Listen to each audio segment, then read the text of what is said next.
മന്തി കഴിക്കാൻ പോയാലോ എന്ന് ഇനി ആരോടും ചോദിക്കേണ്ട ആവശ്യമില്ല.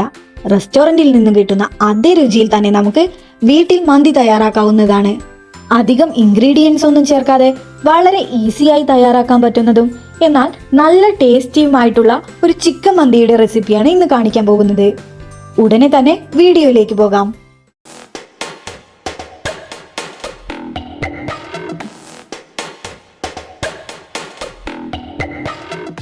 മന്തി തയ്യാറാക്കുമ്പോൾ പ്രധാനമായി ശ്രദ്ധിക്കേണ്ട കാര്യം അതിന് ഉപയോഗിക്കുന്ന അരിയാണ്. ബിരിയാണിക്ക് നമ്മൾ കൈമ റൈസ് എടുക്കുന്നത് പോലെ മന്തി തയ്യാറാക്കുമ്പോൾ സെല്ല ബസുമതി റൈസ് എടുക്കാൻ വേണ്ടി പ്രത്യേകം ശ്രദ്ധിക്കണം. നാട്ടിലാണെങ്കിൽ മന്തി റൈസ് എന്ന് ചോദിച്ചു തന്നെ മേടിക്കണം. ഞാൻ ഇന്നിവിടെ 250 ml കപ്പിൽ 3 കപ്പ് ബസുമതി റൈസ് ആണ് എടുക്കുന്നത്. ഇനി ഈ അരിയിലേക്ക് ആവശ്യത്തിനുള്ള വെള്ളം ഒഴിച്ചു കൊടുത്ത് 3-4 തവണ നന്നായി ഒന്ന് കഴുകിയെടുക്കണം. ഇങ്ങനെ നല്ലപോലെ കഴുകി ഊറ്റിയെടുത്ത അരിയിലേക്ക് നമുക്ക് നല്ല വെള്ളം ഒഴിച്ചു കൊടുക്കാം. ഇങ്ങനെ അരി മുങ്ങാൻ പാകത്തിലുള്ള വെള്ളം ഒഴിച്ചു കൊടുത്തതിന് ശേഷം മിനിമം 1 മണിക്കൂർ ഈ അരി ഒന്ന് കുതിരാനായി വെക്കണം. അരി പെട്ടെന്ന് തന്നെ വേവിച്ചെടുക്കുന്നതിന് വേണ്ടിയാണ് ഇങ്ങനെ ചെയ്യുന്നത്. ഇനി നമുക്ക് ചിക്കൻ ഒന്ന് മസാല പുരട്ടിയെടുക്കാം. ഇത് ഏകദേശം 1 കിലോയും 200 ഗ്രാമും വരുന്ന ചിക്കനാണ്. സ്കിന്നോട് കൂടി 10 പീസായാണ് ഇത് കട്ട് ചെയ്തിട്ടുള്ളത്. സ്കിന്നോട് കൂടിയ ചിക്കൻ എടുക്കുമ്പോഴാണ് നമുക്ക് ആ റെസ്റ്റോറന്റ് സ്റ്റൈലിലുള്ള ചിക്കൻ തയ്യാറാക്കാൻ പറ്റുന്നത്. ഇതിനു പകരം സ്കിൻ ഇല്ലാത്ത ചിക്കൻ വേണമെങ്കിലും ഉപയോഗിക്കാവുന്നതാണ്. നന്നായി കഴുകിയതിനു ശേഷം ഊറ്റിവെച്ച് ഒട്ടും തന്നെ വെള്ളമയമില്ലാത്ത ചിക്കനിലേക്ക് നമുക്ക് ഇതുപോലെ ഒരു ടൂത്ത് പിക്കോ അല്ലെങ്കിൽ ഫോർക്കോ ഉപയോഗിച്ച് കുത്തി കൊടുക്കണം. മസാലയെല്ലാം തന്നെ നന്നായി ചിക്കനിലേക്ക് ഇറങ്ങുന്നതിന് വേണ്ടിയാണ് ഇങ്ങനെ ചെയ്യുന്നത്. അതിനുശേഷം നമുക്ക് ചിക്കനിലേക്ക് 1 ക്യാപ്സിക്കൻ വളരെ നേരിയതായി അരിഞ്ഞത് ചേർത്ത് കൊടുക്കണം. ഒരെണ്ണം എടുത്താൽ ഏകദേശം ഇതുപോലെ 1/4 കപ്പോളം വരും. കൂടെ തന്നെ ഇതിലേക്ക് 2 ടീസ്പൂൺ കുരുമുളകും 1 ടീസ്പൂൺ ഏലക്കയും അതുപോലെ തന്നെ 1/2 ടീസ്പൂൺ ഗരം മസാല കൂടി ചേർത്ത് കൊടുക്കണം. ഇനി ഇതിലേക്ക് നിർബന്ധമായി ചേർക്കേണ്ട മറ്റൊരു ഇൻഗ്രീഡിയന്റ് ആണ് മാഗി ക്യൂബ്സ് അഥവാ ചിക്കൻ സ്റ്റോക്ക്. ഞാനിവിടെ 2.5 ക്യൂബ്സ് ആണ് എടുത്തിട്ടുള്ളത്. ഒരു പാക്കറ്റിലെ 2 പീസും മറ്റൊരു പാക്കറ്റിലെ 1/2 പകുതി പീസുമാണ് എടുത്തിട്ടുള്ളത്.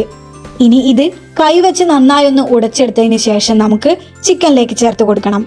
ഇങ്ങനെ ചേർക്കുന്ന ചിക്കൻ ക്യൂബ്സിൽ ഓൾറെഡി ഉപ്പുള്ളത് കാരണം നമ്മൾ ചിക്കനിലേക്ക് വീണ്ടും ഉപ്പ് ചേർത്ത് കൊടുക്കുന്നില്ല.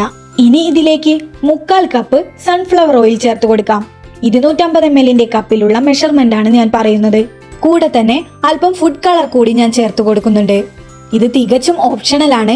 റെസ്റ്റോറന്റിലേതുപോലെ അതേ രൂപത്തിൽ കിട്ടുന്നതിന് വേണ്ടിയാണ് ഞാൻ കളർ ചേർത്ത് കൊടുത്തത്. ഇത് രുചിയെ ബാധിക്കുന്ന കാര്യമല്ല. ഇനി ചേർത്ത് കൊടുത്ത എല്ലാ ഇൻഗ്രീഡിയൻസും തന്നെ ഇതുപോലെ കൈവച്ച് നന്നായി ചിക്കനിലേക്ക് തേച്ച് പിടിപ്പിക്കണം. ഇങ്ങനെ നല്ലപോലെ മിക്സ് ചെയ്തെടുത്തതിന് ശേഷം നമുക്ക് ഇത് അടച്ചു വെച്ച് 1 മണിക്കൂർ ഒന്ന് ഫ്രിഡ്ജിൽ വെച്ച് കൊടുക്കണം. അരിയെല്ലാം കുതിർന്നു വന്ന് അതൊന്ന് വേവിച്ചെടുക്കുന്ന സമയം വരെ നമുക്ക് ഈ ചിക്കൻ ഫ്രിഡ്ജിൽ തന്നെ വെക്കാം. വെള്ളത്തിലിട്ട് വെച്ച അരി 1 മണിക്കൂറിന് ശേഷം ഞാൻ ഊറ്റിയെടുത്തിട്ടുണ്ട്. ഇനി നമുക്ക് റൈസ് വേവിച്ചെടുക്കാം. അതിനായി ഇതുപോലെ വലിയൊരു പാത്രം വെച്ച് കൊടുത്ത് അതിലേക്ക് ഞാൻ 2 ലിറ്റർ വെള്ളം ചേർത്ത് കൊടുത്തിട്ടുണ്ട്.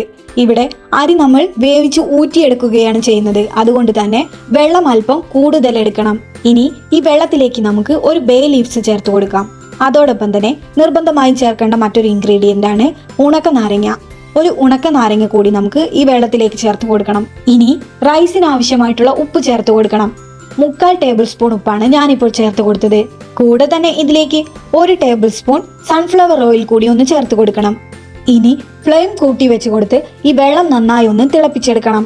നന്നായി തിളച്ചു വരുന്ന വെള്ളത്തിലേക്ക് നമുക്ക് നേരത്തെ ഊറ്റി വച്ചിട്ടുള്ള ബസുമതി റൈസ് ചേർത്ത് കൊടുക്കാം.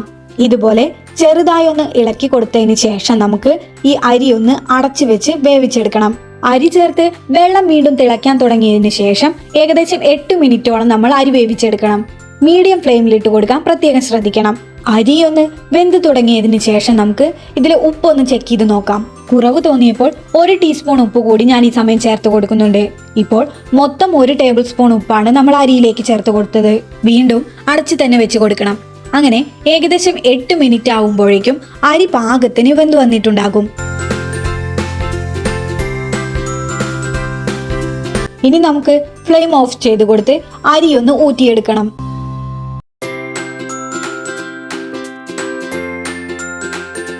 ഇങ്ങനെ നല്ലപോലെ വെള്ളമെല്ലാം ഊറ്റിയെടുത്തതിന് ശേഷം നമുക്ക് റൈസ് ഒന്ന് അടച്ച് മാറ്റി വെച്ച് കൊടുക്കാം. ഇനി നമുക്ക് മന്തി തയ്യാറാക്കുന്ന പാത്രത്തിൽ ചിക്കൻ എടുത്ത് ചൂടാക്കാനായി വെക്കാം. ഇതുപോലൊരു വലിയ നോൺ സ്റ്റിക് പാത്രമോ അല്ലെങ്കിൽ ഒരു അടി കട്ടിയുള്ള പാത്രമോ വേണം ഉപയോഗിക്കാൻ. ഇനി ഇത് അടച്ചു വെച്ച് കൊടുത്ത് ചിക്കൻ്റെ 2 സൈഡും നമുക്ക് ഹൈ ഫ്ലെയിമിലിട്ടൊന്ന് ഫ്രൈ ചെയ്തെടുക്കണം. 5 മിനിറ്റ് ഫ്രൈ ചെയ്തതിന് ശേഷം നമുക്ക് ഇത് തിരിച്ചിട്ട് കൊടുക്കാം. എന്നിട്ട് മറ്റേ സൈഡും 5 മിനിറ്റ് ഇതുപോലെ തന്നെ ഒന്ന് ഫ്രൈ ചെയ്തെടുക്കണം. ചിക്കൻ ഒന്ന് മറിച്ചിട്ടതിന് ശേഷം വീണ്ടും അടച്ചു വെച്ച് നമുക്ക് 5 മിനിറ്റ് കൂടി ഒന്ന് ഫ്രൈ ചെയ്തെടുക്കാം. ഹൈ ഫ്ലെയിമിലിട്ട് വേണം ഇങ്ങനെ 2 സൈഡും ഫ്രൈ ചെയ്തെടുക്കാൻ. ഇപ്പൊ ഏകദേശം 2 സൈഡും ഞാനൊന്ന് ഫ്രൈ ചെയ്തെടുത്തിട്ടുണ്ട്. ഇനി ഈ സമയം നമുക്ക് ഇതിൽ നിന്നും കുറച്ച് ഓയിൽ ഒന്ന് മാറ്റിയെടുക്കണം. ഇതുപോലെ ഒരു തവി ഉപയോഗിച്ച് ഇതിലെ പകുതി ഓയിൽ നമുക്ക് ഒരു പാത്രത്തിലേക്ക് മാറ്റി കൊടുക്കാം. ഇങ്ങനെ ദം ചെയ്യാൻ ആവശ്യത്തിനുള്ള ഓയിൽ മാത്രം ചിക്കനിൽ വെച്ച് നമുക്ക് റൈസ് ഇതിലേക്ക് ലെയർ ചെയ്ത് കൊടുക്കാം. 2 ലെയറായാണ് ഞാൻ റൈസ് ഇട്ട് കൊടുക്കുന്നത്. ഈ സമയം നമുക്ക് ഫ്ലെയിം ഒന്ന് ഓഫ് ചെയ്ത് കൊടുക്കുകയോ അല്ലെങ്കിൽ സിമ്മിൽ ഇട്ട് വെക്കുകയോ ചെയ്യാം. ഇങ്ങനെ റൈസ് ആദ്യം തന്നെ നിരത്തി കൊടുത്തതിന് ശേഷം നമുക്ക് അതിലേക്ക് നേരത്തെ എടുത്തു മാറ്റി വെച്ച ഓയിലിന്റെ പകുതി ഒന്ന് ചേർത്ത് കൊടുക്കണം. ഇനി വീണ്ടും ബാക്കിയുള്ള മുഴുവൻ റൈസും നമുക്ക് ഇതിലേക്ക് നിരത്തി കൊടുക്കാം.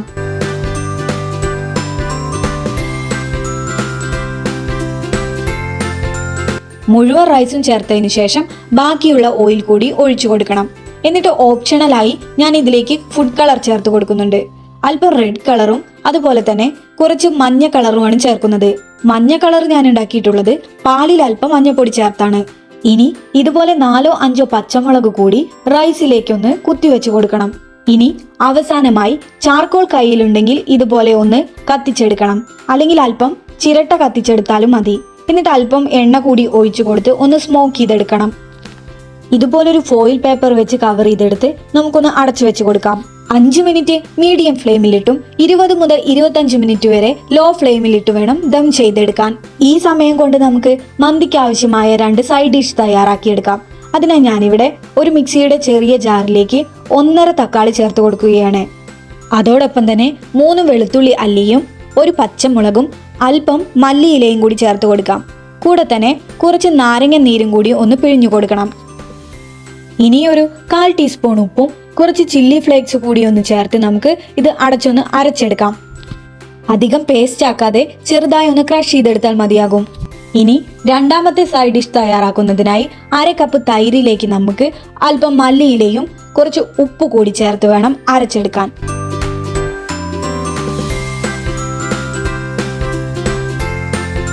ഇപ്പോൾ നമ്മുടെ 2 സൈഡ് ഡിഷും ഇവിടെ തയ്യാറായി കഴിഞ്ഞു. അരമണിക്കൂർ ദം ചെയ്തെടുത്ത മന്തി ഞാൻ ഫ്ലെയിം ഓഫ് ചെയ്തതിന് ശേഷം ഒരു 15 മിനിറ്റ് കൂടി ഒന്ന് റെസ്റ്റ് ചെയ്യാൻ വെച്ചിട്ടുണ്ടായിരുന്നു. ഇനി നമുക്കിത് തുറന്നു നോക്കാം. ആദ്യം തന്നെ ചാർക്കോൾ വെച്ച പാത്രം ഒന്ന് മാറ്റി കൊടുക്കാം.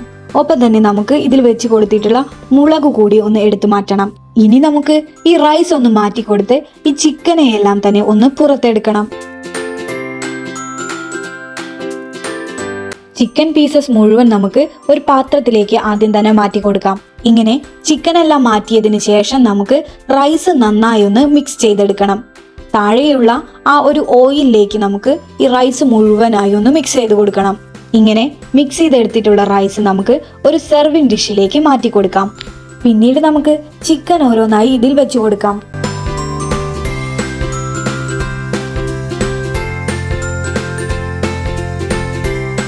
ഈ സമയം ഞാൻ റെസ്റ്റോറൻറ്റിലേതുപോലെ ഒന്ന് ഡെക്കറേറ്റ് ചെയ്തെടുക്കുന്നതിന് വേണ്ടി കുറച്ച് ഫ്രൈ ചെയ്തെടുത്തിട്ടുള്ള ഉണക്കമുന്തിരിയും ഓനിയൻസും കൂടി ഒന്ന് ഇട്ട് കൊടുക്കുന്നുണ്ട്. ഇപ്പോൾ നമ്മുടെ അറേബ്യൻ ചിക്കൻ മന്തി ഇവിടെ തയ്യാറായി കഴിഞ്ഞു കേട്ടോ. ഇനി ഞാനിതൊന്ന് സെർവ് ചെയ്തുകൂടി കാണിക്കാം.